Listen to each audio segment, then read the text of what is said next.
Welcome to Soft Sleep Tales, a channel where timeless stories, gentle narration, and quiet atmospheres help you drift into rest. Before we begin tonight's tale, I'd love to know, where are you listening from? Share it in the comments below. It's always wonderful to see our little community stretching across the world. Now, it's time to get comfortable. Settle into your bed or favorite chair. Close your eyes. Take a slow, deep breath. Let the day melt away. Allow my voice to carry you softly into sleep to a place where imagination flows and dreams begin. You may remember the Thornfield Arms, the storm that turned the moor to silence, and Thomas Brennan walking 10 miles through snow with a letter close to his heart. At last, he reached the cottage he left behind, and when the door opened, Edmund Brennan said only this: "You had better come in. It's too cold to stand talking on the doorstep." These were the words of Edmund Brennan, aged 61 years, carpenter, widower, and father, spoken not with warmth precisely, nor with coldness exactly, but in the manner of a man who has been alone long enough that the arrival of another person requires a certain adjustment of the inner furniture, a quiet rearrangement of accustomed space, not unlike the moving of a chair that has sat undisturbed in a corner so long that the floor beneath it has faded in the shape of its legs. Thomas Brennan stepped across the threshold. He was 32 years old.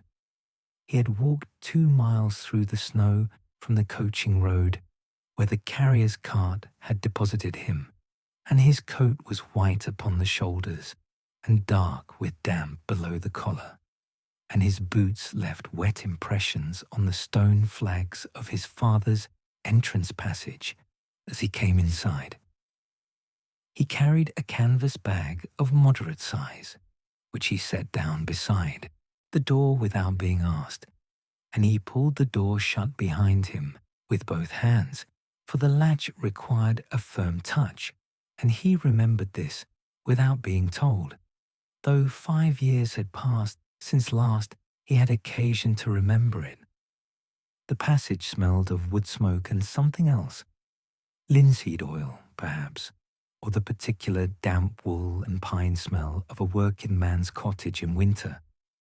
And this smell settled around Thomas like a garment he recognized from long ago, something folded away in a drawer and now shaken out, a little stale, a little altered, but fundamentally itself. Edmund had already turned and moved back toward the kitchen. He walked without waiting to see whether Thomas would follow, for there was no question that Thomas would follow, and to stand about in the passage waiting would have been an awkwardness neither man required. Thomas followed. The kitchen was the principal room of the cottage. It ran the full width of the building at the rear, with a low ceiling of dark beams from which hung, as they always had, a rack of drying herbs, lavender mostly, some rosemary, and several bunches of something Thomas could not immediately identify, and a single oil lamp suspended on a hook above the table, which cast its light in a soft, uneven circle upon the scrubbed wood surface beneath. The range occupied most of the far wall. It was a black iron affair of considerable age, its surface worn to a dull polish by decades of use, its belly warm and breathing steadily. A kettle sat upon the hot plate. It was not yet singing, but it showed signs of intention.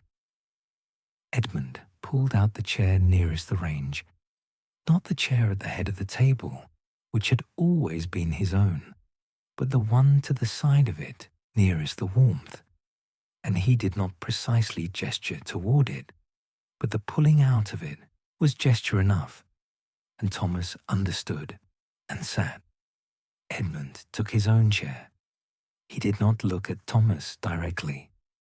He looked instead at the range, at the kettle, at his hands, which were large hands, rough at the knuckles, marked with old cuts and stained along the creases with walnut oil and teak dust, the hands of a man who had spent 40 years at the workbench and which were folded now in his lap with a stillness that was not ease, but was not agitation either. The clock on the mantel ticked. Outside, the snow continued to fall. The kettle boiled at last in its own time, and Edmund rose and made the tea. He made it as he had always made it. The pot warmed first with a splash of hot water, swirled and emptied. The leaves measured from the caddy with a spoon that had a slightly bent handle. Thomas remembered the bent handle, remembered the morning it had been bent. A small domestic accident, the sort of thing one remembers without knowing why. And then the water poured, and the lid set on, and a cloth folded over the pot, and the whole affair left to stand for 4 minutes as Edmund returned to his chair. He did not ask Thomas how he took his tea. He knew. He had always known. When the 4 minutes had elapsed, Edmund poured 2 cups, both plain white, chipped at the rim in the case of Thomas's, which had been Thomas's cup since boyhood. It had not been used since Thomas left apparently, but it had not been put away either. Thomas wrapped both hands around the cup and said nothing. Edmund did the same. The fire spoke occasionally in the range, a small creak or settle, the soft percussion of burning wood adjusting itself.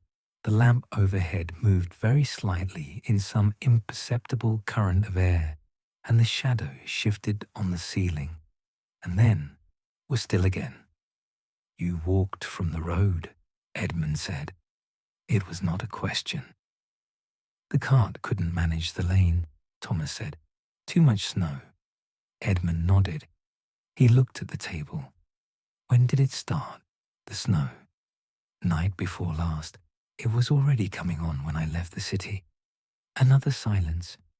Edmund turned his cup on its saucer, not restlessly, but with the deliberate slowness of a man measuring his words against the time available to him, which was, in the case of a cottage snowed in on a winter evening, a great deal of time indeed. "You're thinner," Edmund said. "I've been well," Thomas said. "I didn't say you weren't." Thomas looked at his cup. "I've been working, long hours. It takes it out of you." Edmund said nothing to this. He finished his tea and set the cup down and rose to see about supper, because supper was the next reasonable thing, and Edmund Brennan was a man who moved through his days by way of reasonable things done in their proper order. Supper was bread and a thick soup made from yesterday's stock. Thomas could tell by the richness of it, the way the vegetables had broken down to something barely distinct, and a wedge of hard cheese, and a dish of pickled onions that had been put up in autumn, the jar slightly clouded with age, the onions a deep amber at their edges. Edmund had not known Thomas was coming, had not prepared anything elaborate, and there was a dignity in this, a refusal to pretend that the occasion was other than what it was. A man arriving unexpectedly at his father's door in the snow, and a father opening it, and supper being what supper was. They ate without speaking very much. Edmund broke his bread into pieces and dunked them methodically. Thomas ate the soup slowly, for it was very hot, and he found he was hungrier than he had known. "There's a letter," Thomas said at last, when the bowls were nearly empty. "I wrote it in October." Edmund looked up briefly. "I received it. I wasn't certain." "The post comes even in winter," Edmund said mildly. It's a reliable institution. Thomas said nothing. He ate his bread. I read it, Edmund said, after a moment. And? Edmund moved the cheese dish slightly to one side. An inch, no more. I thought about it, he said. He did not say what he had thought, or for how long, or to what conclusion, if any, he had arrived. He simply indicated that the letter had been received and that its contents had been considered, and that this was, for the present, the substance of what he was prepared to say on the matter. Thomas, who had not inherited his father's patience, but had learned in 32 years something of its value, accepted this and said nothing further. After supper, Edmund washed the bowls at the stone sink, and Thomas dried them with the linen cloth that hung on the hook beside the window, the same hook, the same cloth, or a cloth very like it. He set them on the shelf where they belonged. He knew where they belonged.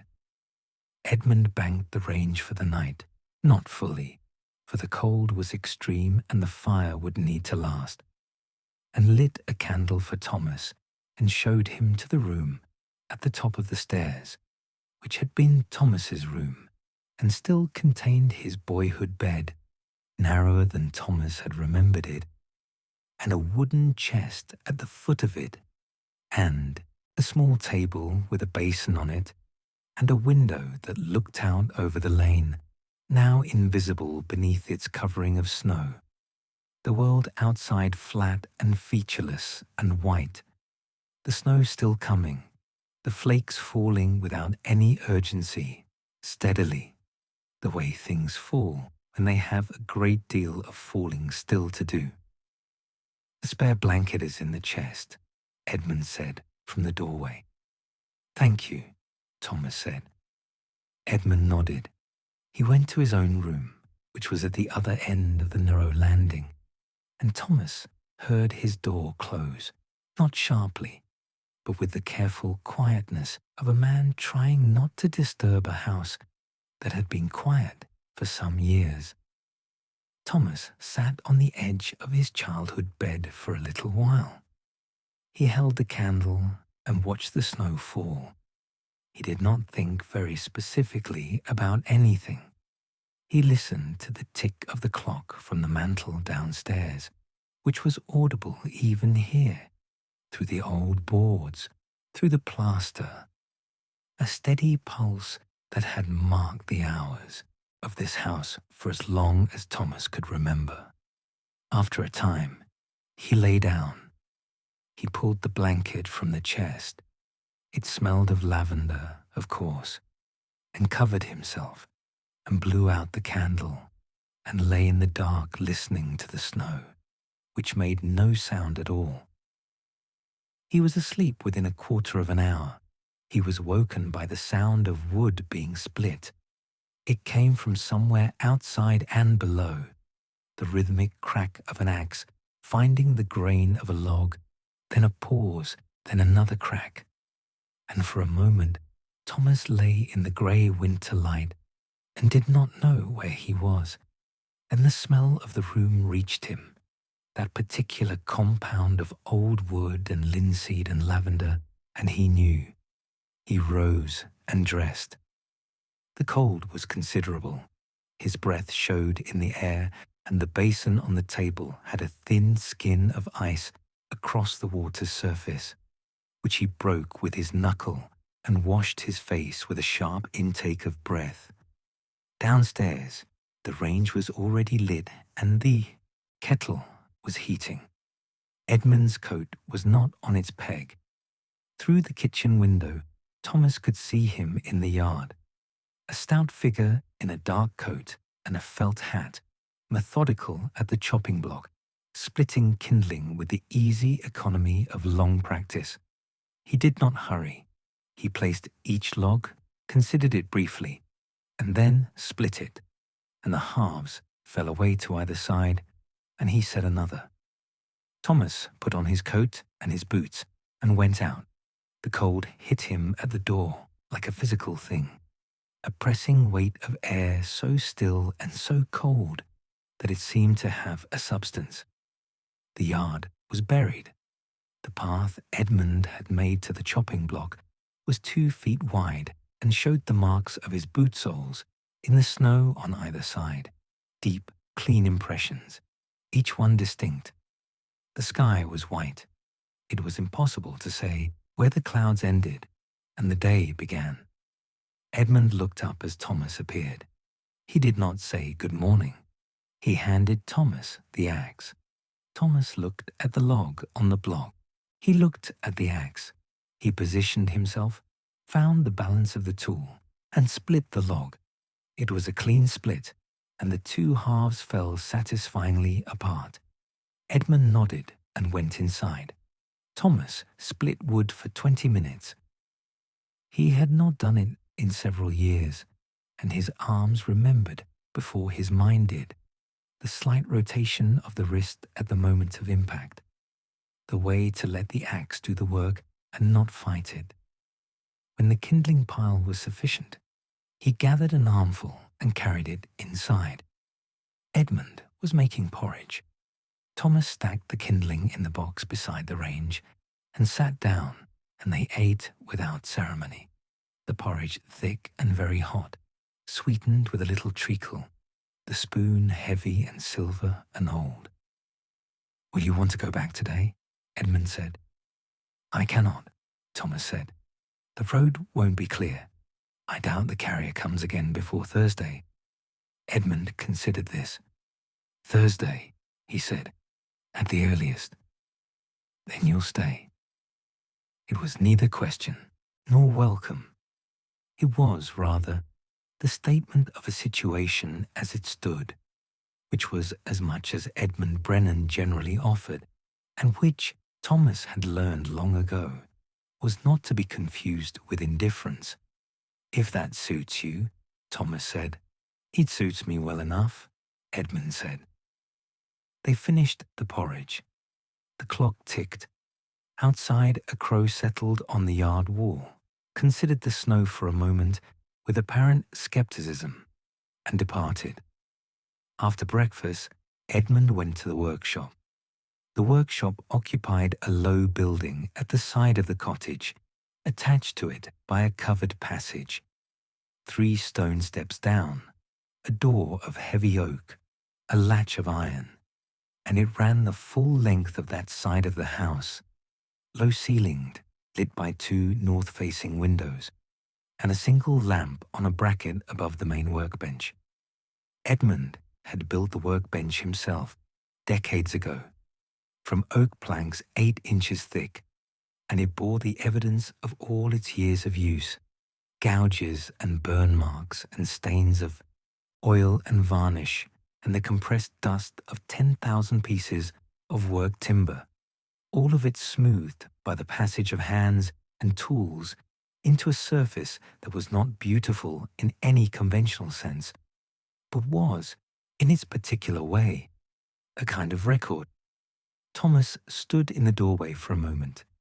The smell of the workshop came at him, shavings and sawdust, the dry sweetness of seasoning timber, the sharper note of linseed oil and beeswax, and beneath all of it, the old mineral smell of stone and cold, a smell that was as particular and as unalterable as a fingerprint, a smell Thomas carried in his memory with the faithfulness of something learned before words.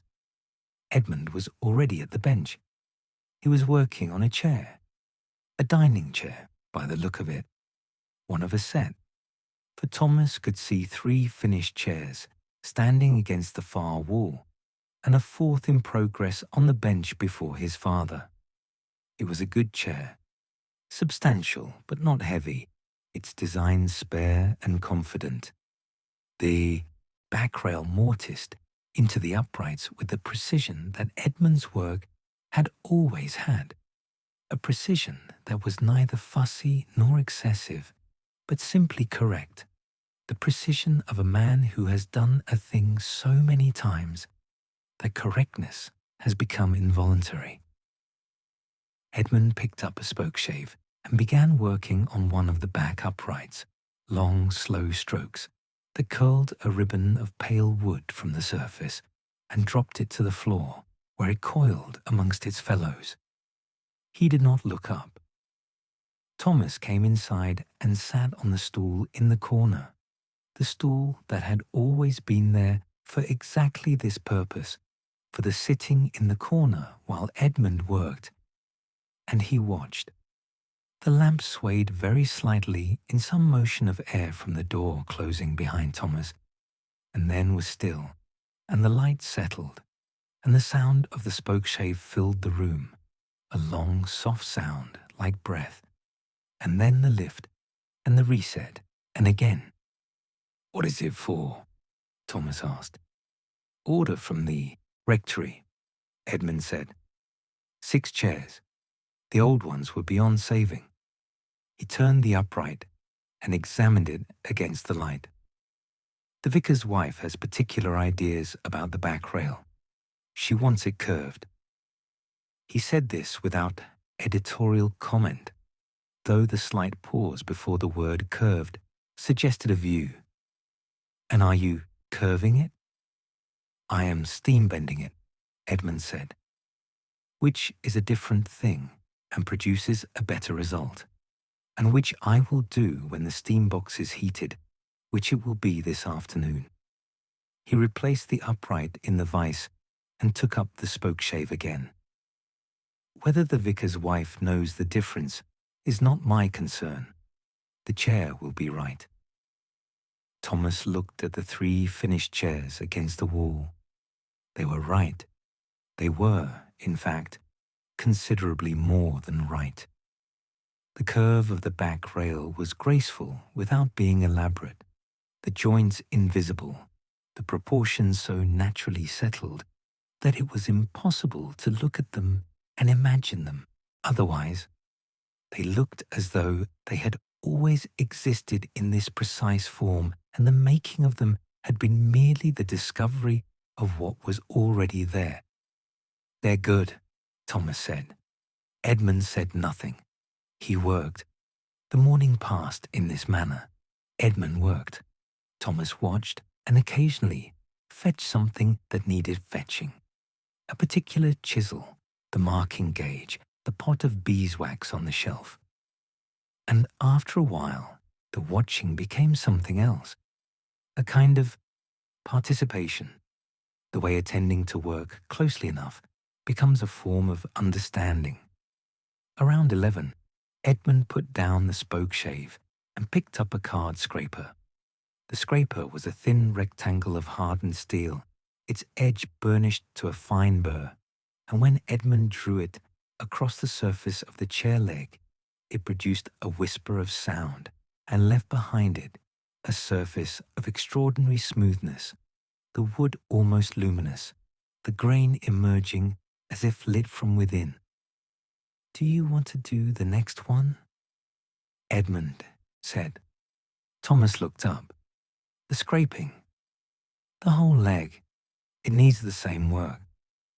Thomas came to the bench.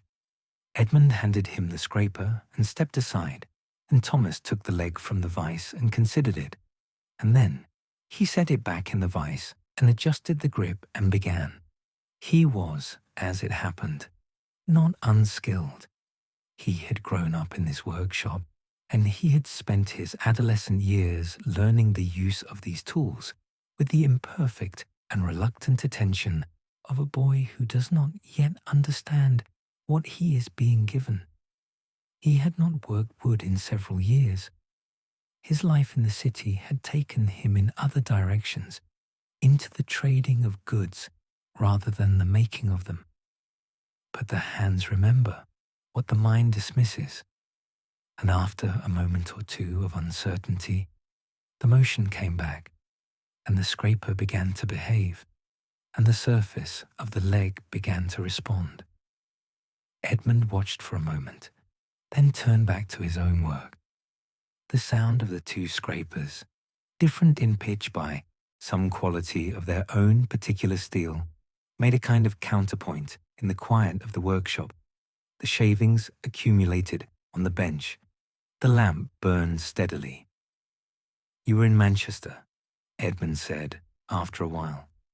"Still am," Thomas said. "Or was. I've left that position." "What was the position?" "Factor, for a cloth merchant. Nothing to speak of." Edmund considered this. "You didn't write about it?" "No. The letter in October was the first in—" Edmund paused, calculating. "In 18 months." "I know." Thomas examined the leg. The surface was coming right. He moved the scraper at a slightly different angle and the groan responded. "I'm sorry for that." Edmund said nothing immediately. He was fitting a tenon to its mortise, pressing the joint together and then apart, testing the fit, which should be tight enough to resist a pull, but not so tight as to require force. He pressed it together once more and held it and released it. "It fits," he said, to the chair. "I'm sorry," Thomas said again, because he felt it was worth saying twice. "I know," Edmund said. He took the tenon out of the mortise and reached for the shoulder plane to make a small adjustment, a shaving's width at most, no more than was needed. At midday, they went inside for dinner. Cold meat, bread, mustard, a piece of apple pie that Edmund had apparently made earlier in the week, its crust golden and its filling smelling of cinnamon and cloves and the good, floury sweetness of cooked apple. There was more tea. There was the tick of the clock. Outside, the snow had stopped falling for the present, and the world was very white and very still. "You know I am not an easy man," Edmund said at the table, not as preface to anything particular, but simply as the statement of a fact that seemed to him relevant. "I know," Thomas said. "Your mother said so, often." She was not wrong. Edmund cut himself a piece of pie. He did not immediately eat it. He looked at it. "She worried about you," he said. "After you left, it made things harder for her." Thomas held very still. His mother had died 2 years ago. He had come back for the funeral. That was the last time he had seen his father, standing in the churchyard in a winter coat, his face very still, the way Edmund's face was always very still. And they had spoken very little then, and Thomas had left the following morning, and 5 years had already become 7, and the letter in October had been, as Edmund said, the first in 18 months. "I know," Thomas said. "I think about that." "Good," Edmund said. It was a hard word to have said, and perhaps Edmund knew it, for after a moment he added more quietly, "She was not angry with you. She said so. She wanted me to tell you when I saw you." Thomas looked at the table. There was a long silence. "She said you'd come back," Edmund said. "Eventually. She was sure of it." He picked up his fork. "I was less certain. And now," Edmund looked at him. His eyes were grey, lighter than Thomas had remembered, lighter perhaps than they had been, or perhaps simply aged in the way that grey eyes age, becoming paler, more particular. "And now you're here," he said, "eating my pie." Which was true and was, in Edmund Brennan's terms, as close to welcome as welcome came. The steam box was a long wooden chest, narrow and sealed, fed by a rubber tube from a converted boiler that sat on a small iron stove in the corner of the workshop, farthest from the window. Edmund had built it himself, some years ago, for the specific purpose of bending timber, ash mostly, and oak, and occasionally cherry, when a piece required a curve that could not be cut without sacrificing the run of the grain. The principle was simple enough. The wood was placed inside the chest, and the steam was fed in. and the wood was left to absorb the heat and moisture until its fibers relaxed and it became willing to move, to accept a new shape, to hold a curve without cracking or splitting. The time required varied with the thickness of the piece, a rough calculation of 1 hour of steaming for every inch of thickness, though Edmund had his own sense of when a piece was ready, a judgment based on the resistance of the wood when he pressed it between his fingers, a quality of yielding that was not limpness, but something more subtle, a willingness, one might almost say.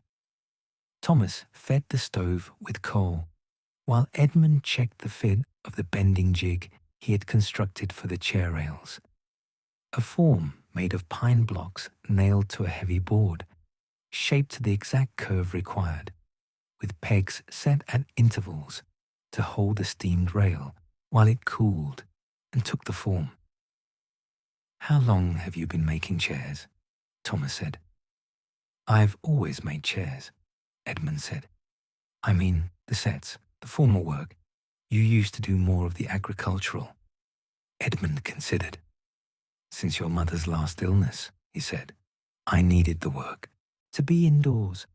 I couldn't be far from the house." He examined the jig, pressed his thumb against one of the blocks. And then, after, it seemed a reasonable thing to continue. The chair work is steady. There's always a rectory or a manor house that wants a set. He looked at the jig with a kind of critical affection. "And it is good work. The problems are interesting." Thomas looked at the 3 chairs against the wall. "The curve," he said. "How do you get it consistent? Chair to chair." "The jig," Edmund said.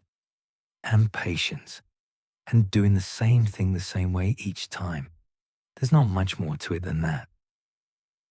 He turned to check the steam box, which was hissing softly now, a long, low note of contained pressure.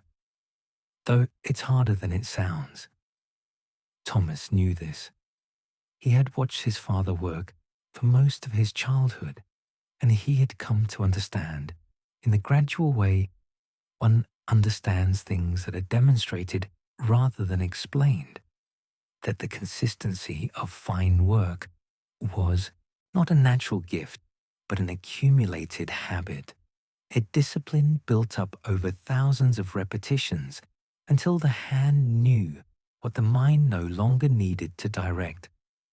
Edmund made consistent chairs the way he made consistent tea, because he had done it enough times that the doing of it correctly had become the only way he knew how to do it. "I think about work like this," Thomas said, "when I'm doing work that isn't." Edmund looked at him. "Trading," Thomas said. "Factors, agents. It's not this. It doesn't." He stopped. He was not sure how to finish the sentence in a way that would not sound like complaint. "It doesn't make anything," Edmund said. "No." "Well." Edmund returned to the steam box, bent close to check the seal, satisfied himself. "You're 32, he said. "There's time." This was not quite advice, and not quite consolation, but it was Edmund's version of both, and Thomas recognized it as such. When the steam box had been running for the appropriate time, Edmund opened it and lifted out the first of the chair back rails with padded gloves, the wood flushed and flexible, its surface slightly darkened, and he brought it to the jig in one smooth, unhurried movement. This was a thing that could not be hurried. The wood cooled quickly, and a moment's hesitation was a degree of flexibility lost, and he pressed it into the curve of the jig and set the pegs and held it. "Hold this," he said, and Thomas came and held the ends of the rail while Edmund set the remaining pegs and pulled the clamps and tightened them, the rail submitting to the curve of the jig with only the slightest creak of protest, and then settling and accepting and being still. Edmund stepped back and looked at it. Thomas looked at it too. "Now we wait," Edmund said. They waited. The rail cooled slowly in the jig, the heat leaving it in degrees, the wood stiffening as it cooled, the shape fixing itself. The workshop was quiet except for the low note of the steam box and the occasional small report from the stove. Thomas sat on his stool. Edmund sat on the edge of the bench, which he used as a seat when he was thinking, as Thomas had observed in childhood. "The letter," Thomas said. Edmund looked at him. "The letter I sent in October. I said things in it that were not well expressed." He looked at his hands. "I was angry when I wrote some of it. I'm not certain now that I expressed what I meant." Edmund was quiet for a moment. Then he rose and went to the shelf above the bench, the shelf where he kept small things, wedges and marking tools and a tin of assorted screws. And he reached behind these things and brought out an envelope, somewhat worn at the edges, and he looked at it briefly and then held it out to Thomas. Thomas took it. He looked at it. It was his own letter, in his own hand, and it had been kept, not put away in a drawer, not set aside and forgotten, but kept here, on the shelf, within reach. He opened it and read it. The lamp was beside the bench, and he held the pages in the light and read them in full, slowly, as one reads a document that one wishes to understand rather than simply to process. The letter said, among other things, that Thomas had been ashamed of the manner of his leaving, that he had not known, when he left, how to explain what he was doing or why, only that he had felt that something was required of him that was not available in the village, in the county, in the life that was laid out before him.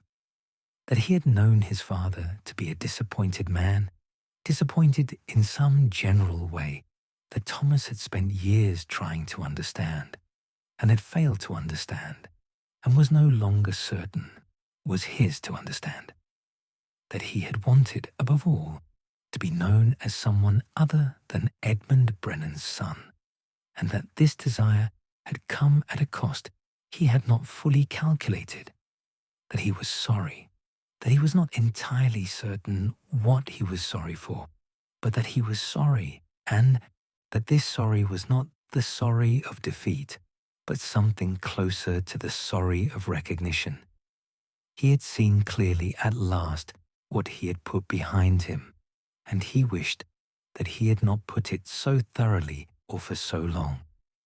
He folded the letter. He put it back in its envelope. He held it for a moment, and then he set it on the bench.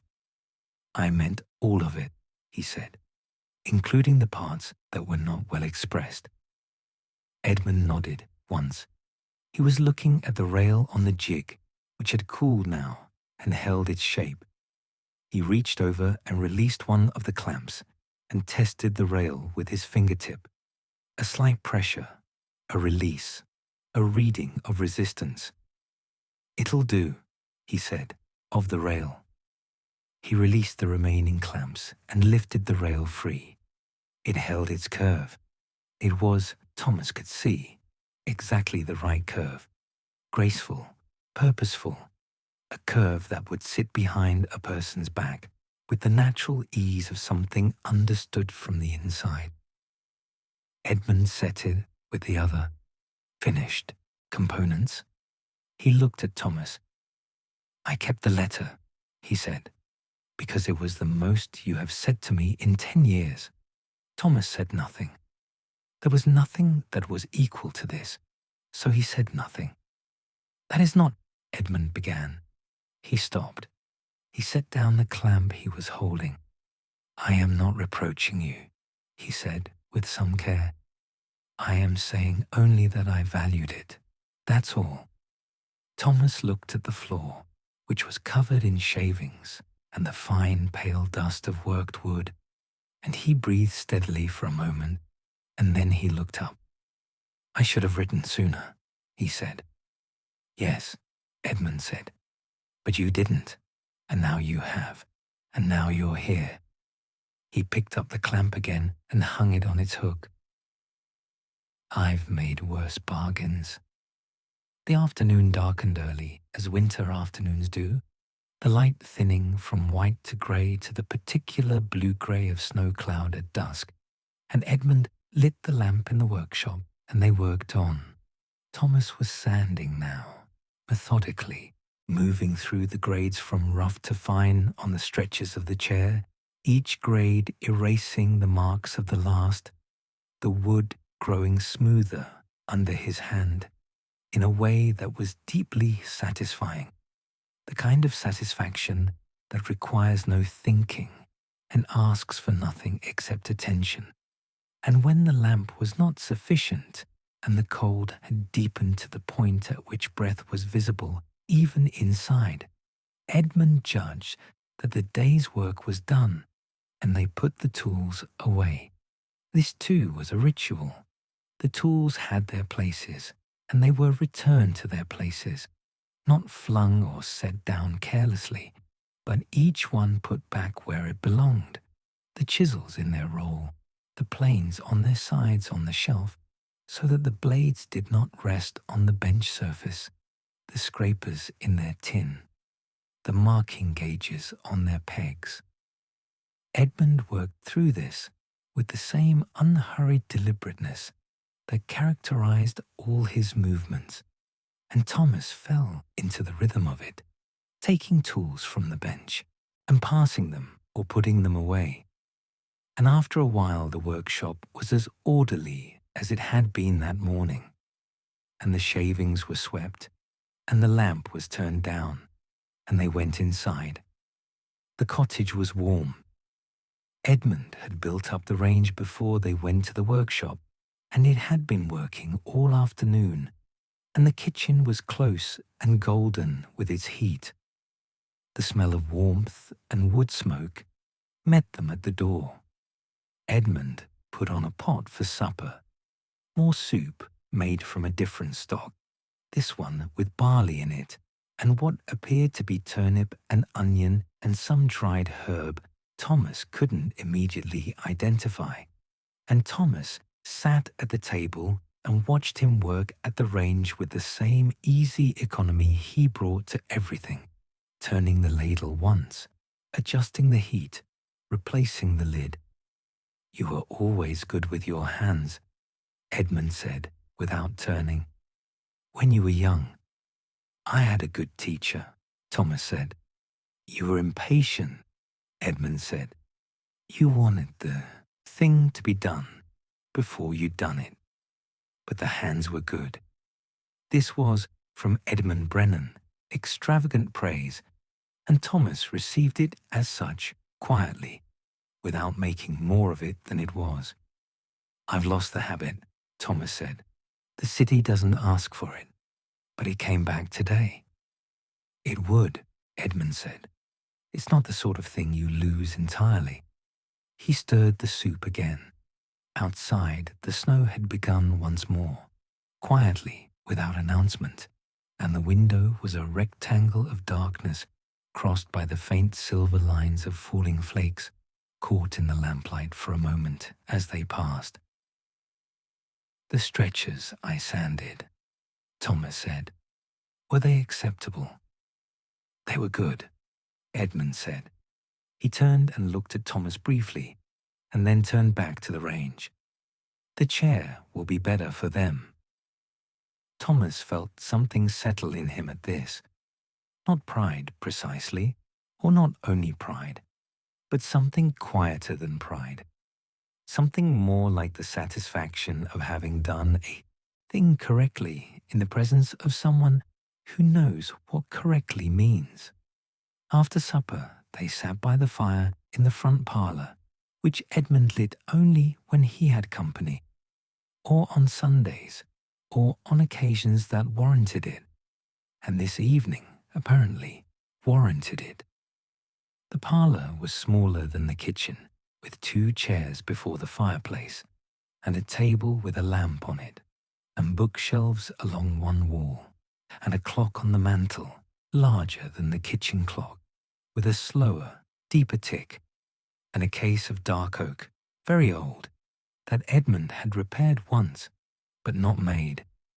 The fire was a wood fire, the last of the afternoon split timber, and it burned with a comfortable noise, a small crackle and a soft hiss of resin, and the light it cast was warmer and more variable than the lamp's steady glow, moving on the walls and ceiling, making the room seem larger or smaller by turns. Edmund had a glass of stout. He had offered Thomas the same, and Thomas had accepted. They sat, the glasses on the arms of their respective chairs, the fire between them, the snow outside. "I should tell you," Thomas said after a while, "that I am not returning to the Manchester position." "You said as much. I have an opportunity, a possibility, of something different. A small works, furniture, cabinet work. There is a man in Sheffield who wants a partner, a working partner, someone who can manage both the production and the—" He stopped. "I wanted to ask your opinion." Edmund looked at the fire. He turned his glass between his palms. "You don't need my opinion," he said. "I'm asking for it, nonetheless." A pause. The fire shifted, and a small cascade of red embers fell through the grate. Edmund watched this with interest. "If the man is honest," he said at last, "and if the work is good work, not rush work, not cheap work, then it is a reasonable thing. A furniture works in Sheffield is not nothing." He drank from his glass. "You'd need to know the trade, properly. You know some of it. Not enough." "No," Thomas admitted. "You could learn more." "I know. There's time," Edmund said again. He said it in the same way he had said it that afternoon, without particular emphasis, as a plain statement of fact. There is time. In Edmund's vocabulary, this was neither comfort nor dismissal, but something between, the acknowledgement that a thing is not yet closed, that doors which have not been tried are not necessarily locked. Thomas looked at the fire. "If I were to stay," he said carefully, "for a time, not long, a few weeks perhaps, would that—" He stopped again. He tried once more. "I would like to learn the chair work properly, if you'd have me." Edmund did not answer at once. He finished his stout and set the glass on the table and folded his hands in his lap. The fire spoke. The clock ticked. The snow fell outside in the dark. "I'd have you," Edmund said. Not warmly, not effusively, but plainly and without qualification, the way a craftsman will confirm a measurement that is correct. Not celebrating it, but stating it, which is the same thing in different clothing. Thomas looked at the fire. "Thank you," he said. Edmund picked up his glass, found it empty, and set it back down. "The vicar wants the chairs by the end of February," he said. "There's work enough for two." The fire burned down by degrees. Edmund fed it twice more in the course of the evening, small logs placed with care, the fire receiving them and adjusting itself around them, the new wood darkening and then catching, the flames settling to a lower and more even burn. Thomas watched this process with attention, the way the fire worked on the wood, patient and thorough, reducing and transforming. They talked in the way of two people who have been silent for a long time and are finding their way back to speech. Not fluently, not in full paragraphs, but in fragments and quiet exchanges, things said and then left to stand, considered from multiple angles without being argued, put away for later, or simply released.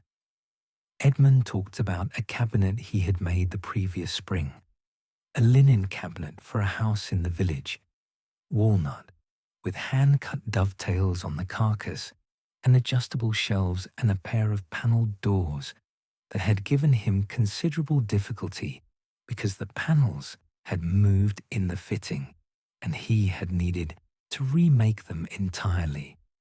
He described the problem and the solution without drama, as a craftsman describes a problem that has been solved, with satisfaction in the resolution and an honest account of where he had gone wrong initially, as though accurate diagnosis of his own mistakes was simply part of the work.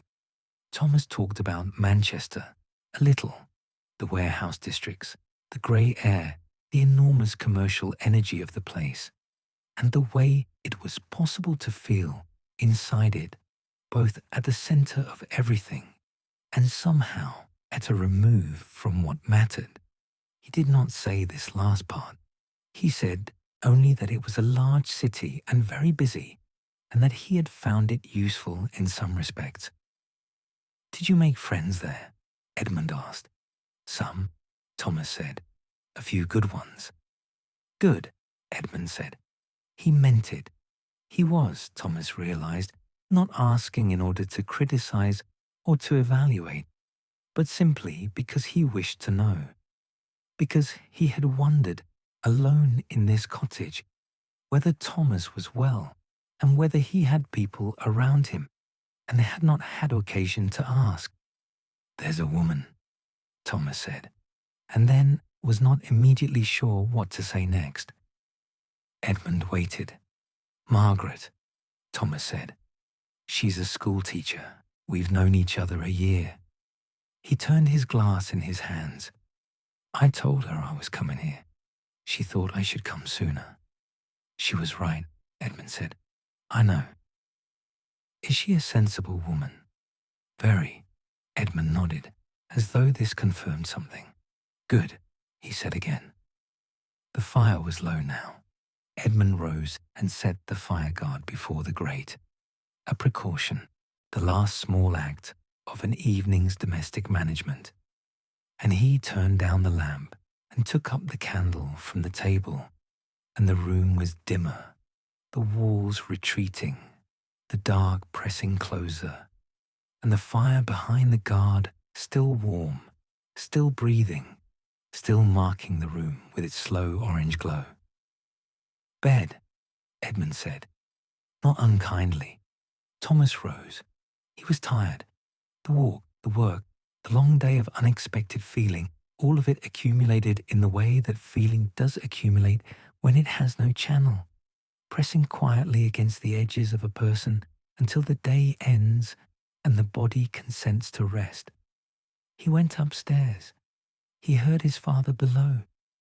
The familiar sounds of a man securing his house for the night. The rattle of the door being checked, the small clunk of the kitchen range's damper being adjusted, the measured tread across the flags, up the stairs, along the landing. Thomas lay down in his narrow bed. The snow was still falling. He could see it through the gap in the curtain, a movement in the darkness, silent and patient, the flakes passing down through the lamplight of the lane. There was a lamp at the lane's end, visible from this window, and vanishing into the white ground below. The house was quiet. The clock ticked. What follows cannot be rendered in a single scene, for it was not a single scene, but a collection of them, small and unremarkable on their surfaces, significant in their accumulation, the way that mortar is not remarkable between individual stones, but is what holds the wall. On the second morning, they went together to clear the lane, Edmund with his long-handled spade, and Thomas with the shorter one from the shed. Working from the cottage outward toward the road, moving the snow in steady shovelfuls, neither of them speaking very much, but maintaining the rhythm of shared work. The occasional instruction from Edmund about where a drift was particularly deep, or where the surface was treacherous beneath. When they reached the road, it was impassable still, buried under 2 feet of wind-driven snow, and they turned back and went inside and were satisfied, in the way that one is satisfied with work that cannot be finished yet, to have done what portion of it was possible. On the second afternoon, Edmund taught Thomas the mortise and tenon joint, as though he had never taught him before, which he had many times in Thomas's youth. But the teaching this time was different, more considered, directed at a man rather than a boy, patient where once it had been occasionally sharp. The principle of the joint is simple. The tenon, a rectangular projection on the end of one piece, is fitted into the mortise, a corresponding rectangular socket cut into the other, and the two are joined, and in their joining they are stronger than either would be alone. The difficulty lies in the fitting. The tenon must be precisely sized to its mortise, neither too loose nor too tight, and to achieve this requires the ability to read the wood, to understand where it has moved and where it will move again, and to accommodate both past movement and future movement in the dimensions of the cut. Edmund demonstrated with a piece of ash working the mortise chisel with a mallet, 3 tabs, a clearing of the waste, 3 more tabs, a reading of the depth, and then cutting the tenon on the saw and refining it with the shoulder plane until it sat in the mortise with the correct resistance, requiring a firm push to seat itself fully, releasing with a firm pull, leaving no trace of play or movement.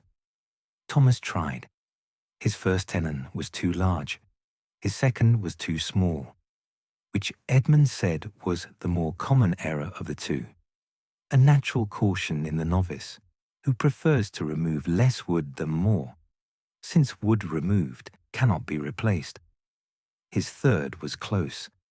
His fourth was right, and Edmund pressed it home and pressed it out again, and said nothing, but moved aside and let Thomas cut the next one for himself. On the third morning, the snow stopped, and the sky cleared briefly, and the sun appeared for the first time in 3 days. A low winter sun, white and cold, casting long shadows across the snow from the trees at the lane's edge, and the whole white world glittered briefly and intensely, the way things glitter when they are on the point of change. Edmund stood in the yard and watched the sun for a moment. Thomas stood beside him. "It'll go again by afternoon," Edmund said. "How do you know?" "That kind of light. It doesn't last." He was right. By noon, the sky had closed again, and the temperature had dropped further, and by evening, the snow had begun once more, lighter this time. A mere formality of snowfall, but steady. On the third afternoon, Thomas fitted the seat of the fourth chair. It was a rush seat, an old technique, older than the chair design. The rush woven in a pattern that Edmund could do without looking, and that Thomas had to do slowly, cross-legged, on the floor with the bundle of dampened rush beside him, learning the over and under of it by feel as much as by eye, the material surprising in its compliance, soft and biddable while wet, stiffening as it dried to something almost wood-like in its firmness.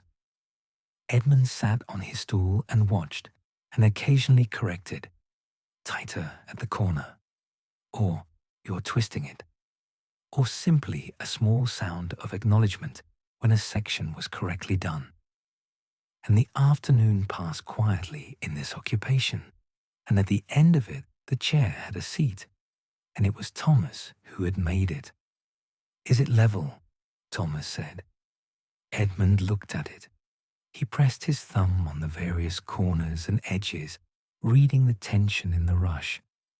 "Level enough," he said, which, from Edmund Brennan, was as good as perfect.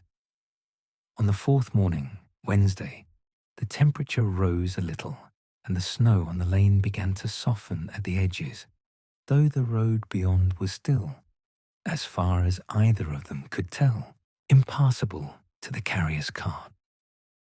The cottage had settled into its two-person arrangement with an ease that surprised Thomas.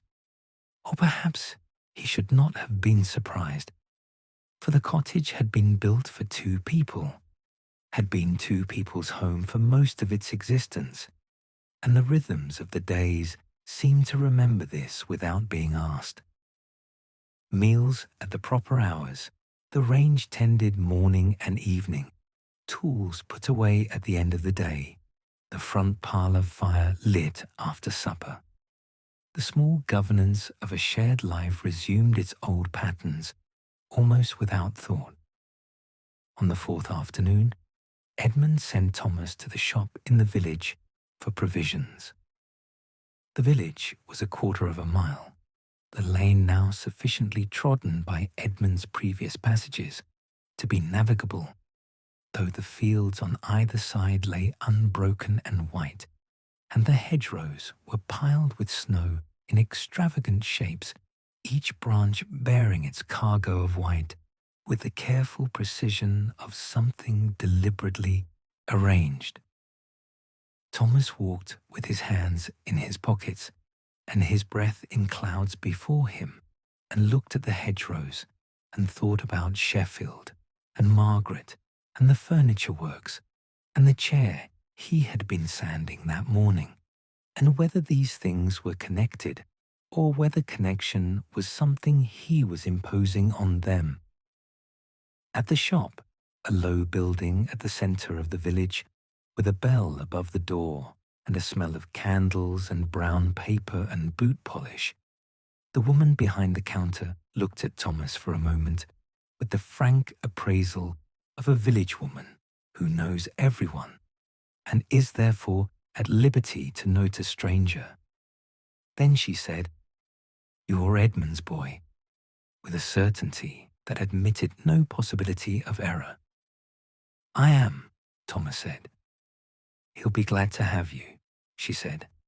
"He doesn't say so, but—" She left the sentence where it was and wrapped his provisions in paper and took his money and gave him his change.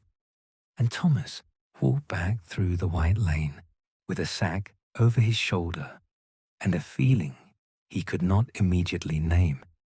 On the fourth evening, after supper, Edmund went to the shelf above the kitchen fireplace, a small shelf Thomas had not paid particular attention to, and took down from it a folded piece of paper, well worn, the folds softened to the texture of cloth from long handling. He did not open it. He set it on the table between them. Thomas looked at it. He knew what it was, or he thought he did. "Your mother wrote it," Edmund said, "the month before she died. She gave it to me and asked me to—" He stopped.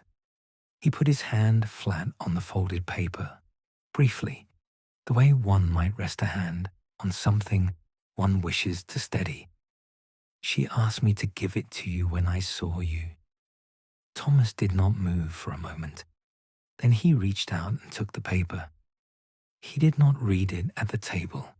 He carried it upstairs with his candle and sat on the edge of his bed and opened it carefully, for the folds were nearly worn through, and he read it in the candlelight. It was a short letter, written in his mother's hand, which was smaller than he remembered, more careful, the hand of a woman who had been ill and had written with effort. It said that she was glad he had gone out into the world and tried to find what was his to find. It said that she hoped he had found some of it. It said that his father was not always easy to understand, but that he had always been proud in his particular way, and that pride in Edmund's case looked very like silence and very like turning back to the workbench. and that she had learned to read this, and she hoped Thomas might learn it too. It said that she wanted him to come home when he could. It said that she loved him, which she had always said and always meant. Thomas sat for a long time after he had read it. The snow was falling again outside, or still. It was difficult to say whether it had stopped at any point. The candle burned. The clock ticked below. After a while, he came downstairs. Edmund was still in the kitchen, not in the parlor, sitting at the table with a mug of tea gone cold before him, looking at the table's surface in the manner of a man who is not looking at the table at all, but at something interior and not entirely comfortable. Thomas sat down opposite him. He put the letter on the table. "Thank you for keeping it," he said. Edmund looked up. He looked at Thomas and then at the letter, his wife's letter, worn to softness by his carrying of it for 2 years. "She was right," Thomas said. "About the workshop." Edmund said nothing. "I know you better here," Thomas said. "I always have. I was not always generous about it." He looked at his hands on the table. "I think I wanted something you couldn't give me that wasn't yours to give, and I made you wrong for it." Edmund was quiet for a moment. He turned his cold mug on its saucer, the small sound of ceramic on wood. "You're my son," he said at last. "I never knew, when you were young, how to, I had no words for it. I had the workshop." He looked at Thomas. "I thought you understood." "I came to understand," Thomas said. "Later. Too late, I thought." "Not quite," Thomas said. The fire in the range, the clock on the mantel, the snow on the window, the two of them at the table, the letter between them, the cold mug of tea, the lamp overhead with its steady light. "No," Edmund said. "Not quite." Thursday came, and the carrier's cart came with it, inching along the cleared road. The village men had been out with their spades since first light, and the road to the coaching inn was passable, if not comfortable. And Thomas went to the lane's end to watch it pass. He had not arranged to be on it. He had not, in fact, thought very much about it. He went back to the cottage and found Edmund in the workshop, at work on the 5th chair, which he had taken up again that morning with the same undemonstrative industry he brought to everything. The workshop was warm with the stove, and the lamp was lit, and the spokeshave was moving in its long, slow arc, and the shavings were accumulating at Edmund's feet. "The card has come," Thomas said. "I saw it," Edmund said. "I didn't take it." Edmund made another pass with the spokeshave. He examined the result. He made one more.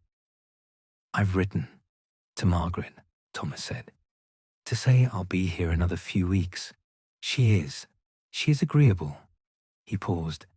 "She said to tell you she hopes the chairs are beautiful." Edmund looked up at this. He looked at Thomas with an expression that was, for Edmund, quite legible, a slight softening about the eyes, the very beginnings of something that on another face might have become a smile. "They'll be good chairs," he said. "I told her as much," Thomas said. He came to the bench. He picked up a piece of sandpaper from the shelf and folded it correctly. Edmund had told him years ago that the folding of sandpaper mattered, that the way one prepared a small tool said something about how one would use it. And he set to work on the 5th chair's rear leg, moving in the direction of the grain, long strokes, patient and even. The morning passed. At dinner they ate bread and the remains of a ham that Edmund had hanging in the cool of the passage, and pickles, and the last of the apple pie, and then went back to the workshop, and the afternoon passed, and at dusk they put the tools away and swept the shavings and went inside. Edmund made supper, a mutton stew this time, with potatoes and carrots, simmered long and slow, so that the meat was very tender, and the broth had thickened to something deep and brown and very savory. And they ate, and the clock ticked, and outside the snow had begun again very softly, the third or fourth beginning since Thomas had arrived, and there was no particular reason to think it would be the last. After supper, the parlor fire, Edmund's glass of stout, Thomas same, the fire burning well, a bright and steady fire tonight, the wood seasoned and dry, burning cleanly, and the room lit by its light and by the lamp on the table, and the curtains drawn against the cold. Edmund read. He had a habit of evening reading that Thomas remembered from his childhood, a book held in one hand, the glass in the other, a stillness of attention that Thomas had found, in boyhood, somehow formidable, and found now simply characteristic, simply his father, reading in the way that was his father's way. Thomas had brought a book of his own in his canvas bag. He had not opened it since leaving Manchester, but now he took it out and opened it and found his place, and the two of them read by the fire. The clock ticked. The snow fell, still and steady. The fire worked its way through the logs, steadily, unhurried. Around 9 o'clock, Edmund closed his book and set it on the table and looked at the fire for a while. Thomas finished the page he was on and closed his own book. "I'll show you the dovetail tomorrow," Edmund said. "If you mean to manage a workshop properly, you should know it properly." "I'd like that," Thomas said. Edmund nodded. He finished his stout. He sat a while longer, looking at the fire, and Thomas sat with him, and neither spoke, because there was no requirement to speak. The fire burned down. Edmund rose and added a small log, a short, dense piece of apple wood that Thomas had split that morning, and it caught quickly and burned brightly for a few minutes, with a sweetness in the smoke that was its own. Then it settled to the steady burn of the other wood, and the room grew a little dimmer, and Edmund set the fireguard before the grate. "Good night," Edmund said. "Good night," Thomas said. Edmund took his candle and went upstairs. Thomas remained a few minutes longer, looking at the fire through the fireguard's mesh, the small flames and the red-orange of the embers beneath them, the steady pulse of heat. He thought about Margaret and Sheffield and the possible workshop. He thought about mortise and tenon joints, and the way the rail had held its curve after the jig was released.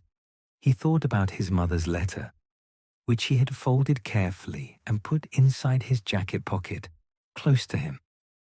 He thought about Edmund reading by the fire with his glass of stout, an image so familiar it had the quality of something deeply learned, like a piece of text committed to memory in childhood and retained without effort through all the years since. He blew out the lamp. The fire behind the guard was the only light now, warm and low, the room in half dark, the shadows on the ceiling gentle and without edge. The snow outside was invisible, but he could hear it, or rather, he could hear the absence of sound that snow creates, the particular hush of a world muffled and quieted, every surface softened, every edge rounded, every noise absorbed before it could carry. He went upstairs. The cottage was quiet. In his room, Edmund Brennan lay in his bed and looked at the ceiling in the dark. He was not awake with any agitation. He was simply a man lying in the dark, listening to his house, which had sounds he knew very well. The tick of the mantel clock, rising through the boards, the occasional small creak of the timbers contracting in the cold, the particular silence of a snowed-in night, complete and deep and different in quality from any other kind of silence, a silence that had a weight and texture. He listened to the sound of Thomas moving in the room at the other end of the landing, the creak of the floorboard near the window. Edmund knew every creak of every board in this house, knew which footstep produced which sound, and then the sounds of a man preparing for bed, and then the settling of the old bed frame, and then nothing. He lay and listened to nothing for a while. His wife had been right, as she had generally been right. He had known when he read the letter in October that Thomas would come. He had not known when, had not known for certain that he would be ready when he did, but he had kept the letter on the shelf within reach and had not removed it. This was not a plan. It was simply what he had done, in the way that one sometimes does things without the full articulation of one's reasons, trusting to the habit of care to carry the intention forward. He was not, as he had told Thomas, an easy man. He had never been an easy man. His wife had known this and had loved him despite it, or alongside it, or possibly because of it, in the way that people who love well tend to love, not the idea of the person, but the actual person, difficulty and silence and all. He thought about the chairs. The fifth chair was coming along well. Thomas had good hands. He had always had good hands, the hands he had inherited, the hands that remembered what they were meant for. The dovetail would take time to learn properly, but there was time. It was, as Edmund had said twice now, not yet gone. He closed his eyes.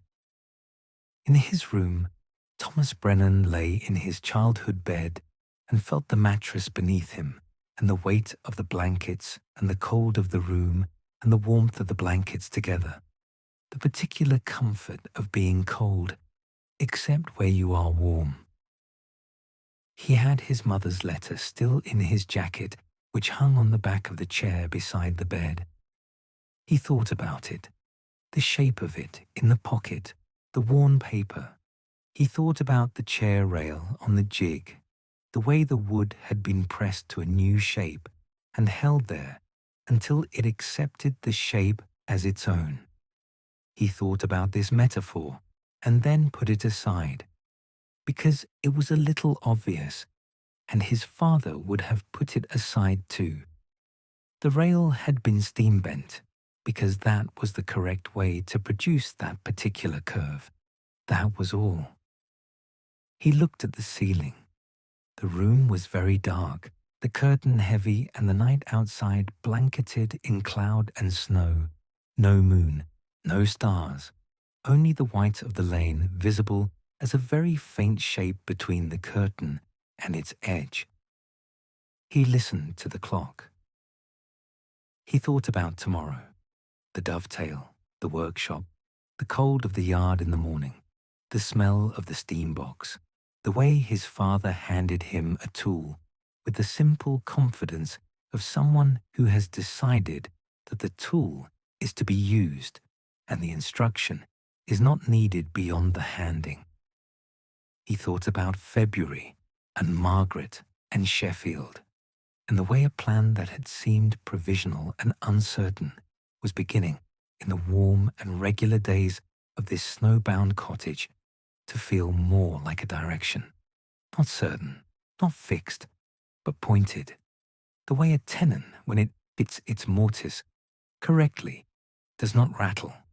He was warm, he was tired. The snow was falling, softly and without hurry, on the roof above him, on the lane below, on the workshop and the wood store and the yard and the fields beyond, on the hedgerows and the bare trees and the road and the village and the whole quiet white country all around, covering and recovering, patient and thorough, asking nothing of anyone. The clock ticked. The fire in the kitchen range was banked low, burning slowly, enough to keep the cold from the pipes and the ice from the windows, enough to hold the warmth through the long winter night. 2 men asleep under one roof. The cottage quiet, the snow still falling, as it had fallen all week, as it would perhaps fall still tomorrow. It was not given to anyone to know, but falling now with the peacefulness of something that has no destination and requires none. Falling because it is winter, and this is what winter does. Falling on the worked wood and the smooth mortises and the curved chair rails and the carefully swept shavings and the folded letter and the clock and the fire guard and the 2 pairs of boots drying beside the range. Falling, the clock ticking, both men sleeping. The night very still, and very white, and very long, and perfectly, entirely quiet.